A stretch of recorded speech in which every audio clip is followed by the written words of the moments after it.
Hello, everybody. Welcome to the Death by Disney podcast, where I, Adam, review literally every Disney movie that's ever been released to see if it will drive me crazy or, kill me. Thus the title, Death by Disney. Today we're talking about 2009's reboot of the 1970s uh, sci-fi Disney franchise. This is called Race to Witch Mountain.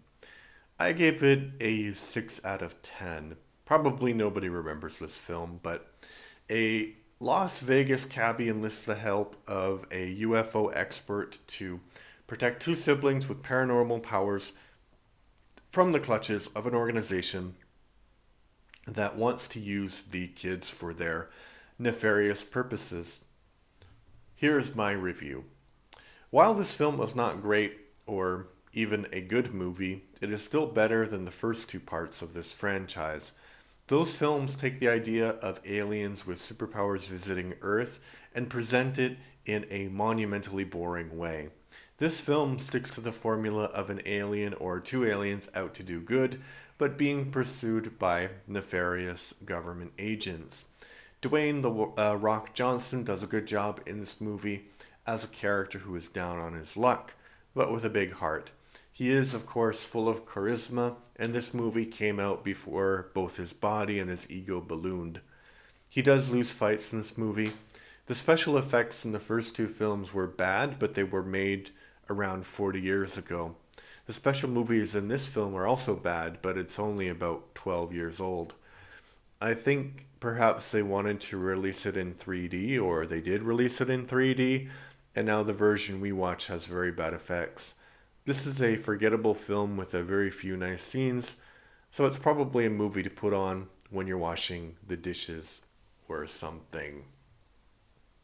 Okay, there's lots of trivia which is connected to the main franchise that this movie is a part of, but honestly, I didn't really like it. But surprisingly, it's a very popular franchise, so, if you're interested in the franchise, you've probably already seen this movie and you probably already know about the trivia connected to it. But if you haven't seen the franchise, I don't want to recommend it to you because I don't think you need to watch it.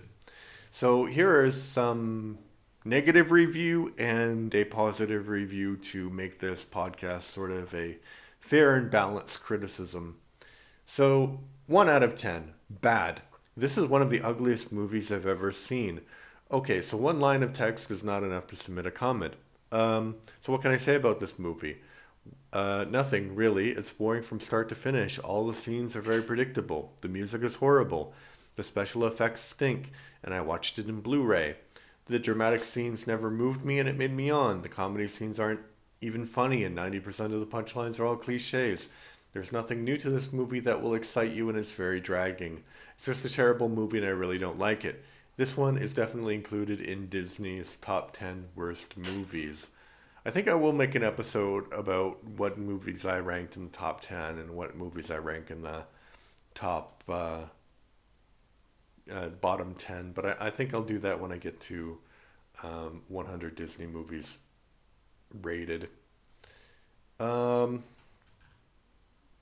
that was from Roosro 1999, and I can't really comment. I think for the most part it's correct. I would just maybe give the rating a bit higher. Okay, here's 10 out of 10. Courageous ethical behavior is its own reward. Race to Witch that's a hard thing to say. Race to Witch Mountain proves Hollywood can make an exciting and intelligent film the whole family can enjoy. You can have plenty of action without nauseating violence. It was also a delight to see a powerful science fiction story suitable for even small children. I like the underlying premise of an alien race with tremendous technological and mental powers that can act in an ethical and selfless fashion. It's also interesting to see that there can be more than two sides to a story. In this case, 4 sides. 2 factions of aliens and 2 factions of humans, all with different agendas. This is also a blatantly anti-military intelligence, and anti-secret government story. Two opposing philosophies are made crystal clear. Might makes right on the one hand, and courageous ethical behavior is its own reward on the other. I shudder to think what would happen to an extraterrestrial alien if they were ever captured by our government or any other major power. As silly as this may sound to some people, I really hope an international treaty is ratified and federal laws are passed giving sentient extraterrestrials legal standing. Otherwise, why would they ever want to risk exposing themselves in this selfish, violent world of ours? As one of the arrogant bad guys in Race to Witch Mountain said, they have no passport, they don't exist, I can do what I want with them. May that someday not be true, and that's from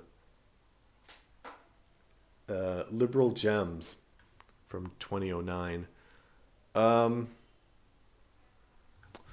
yeah, that's actually an interesting topic, like about aliens. I don't think aliens need a treaty to be protected from us.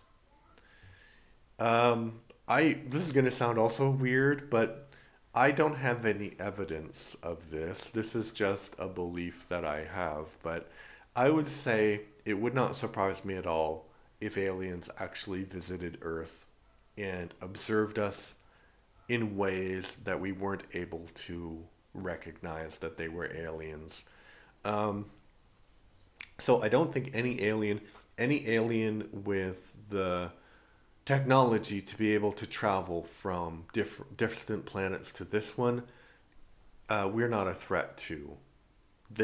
If they are threatening, they would be a threat to us.